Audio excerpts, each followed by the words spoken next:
Hi everyone, it's me. My name is Christina Todman, and the purpose of me making this video is to reflect on my professional dispositions. Some of you who are educators, you know of some of these dispositions such as honesty, fairness, high expectation, advocacy, ethical use of technology, respect for diversity of others. We have reflective, compassion, the list goes on, right? And curiosity, dedication. If you're an educator, you have to be dedicated to this field. And I have 3 prompts for you tonight. First prompt is, what disposition do you possess that you think will make you a successful teacher? So the disposition that I possess that will make me a successful teacher is high expectations. My colleagues would say I go above and beyond. And I feel like if I don't show up and do that, I fail my students, right? So I do set high standards for myself. And with my students seeing that constantly daily, that, oh, she's gonna do this. Like they can't wait to come to class to see what Miss Christina's going to do today, because they know I go a step further. And I feel like with this attribute that I have, it would do something, it would internalize in the students, and they would feel like it's nothing they can't do, and I want them to take that with them outside of this classroom, because as early leaders, I think that is powerful, to have these expectations, because they know success is just a hand reach away. And also, nobody can tell them that, oh, you can't do that, because they know they can. They done seen the outcome of what a high achiever can do. The second prompt is, what disposition do you need to work on before you enter the classroom as a first-time teacher? So the disposition, like, I know as educators, we think all of these, we can ace, we got this, we don't. But for me, I need to work on fairness. And fairness as in every child's voice matters, right? You want a child to feel safe and to feel valued.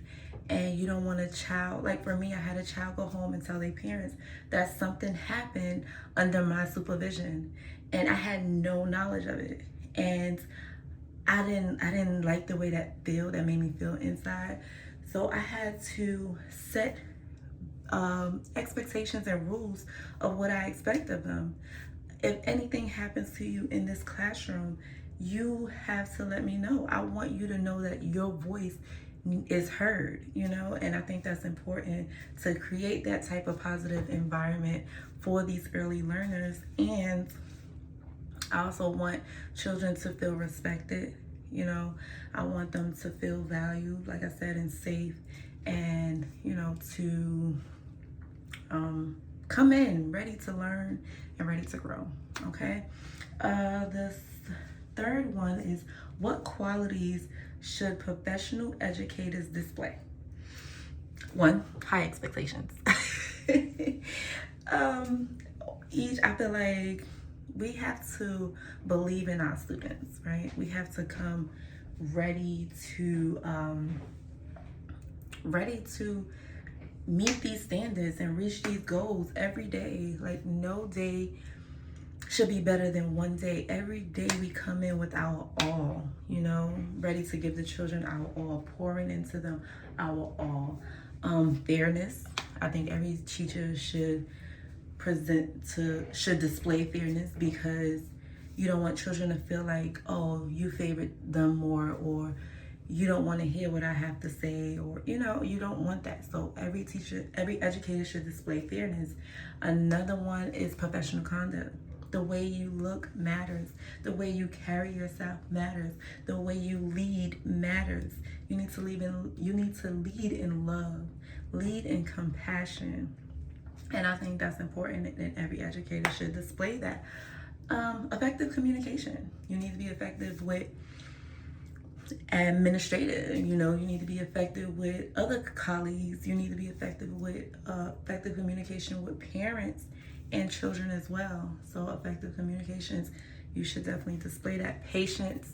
They used to say patience is key. Patience is a virtue.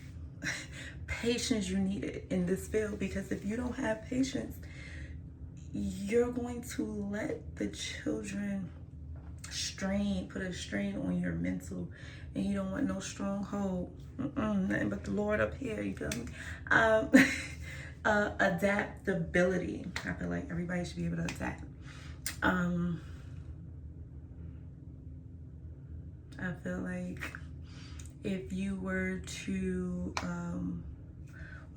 like if you was to adjust, or if you had a situation where you was curious about a child, so you wanted to see, okay, if I put this in front of you, are you going to do it, or are you going, oh, I know you like to do it after nap time. So after nap time, you have to use strategy. You have to learn how to adjust and make those decisions wisely, those ethical, professional decisions that are in us. And that's about it for this video. I hope you learned a lot about me, and I'll see you soon. Bye.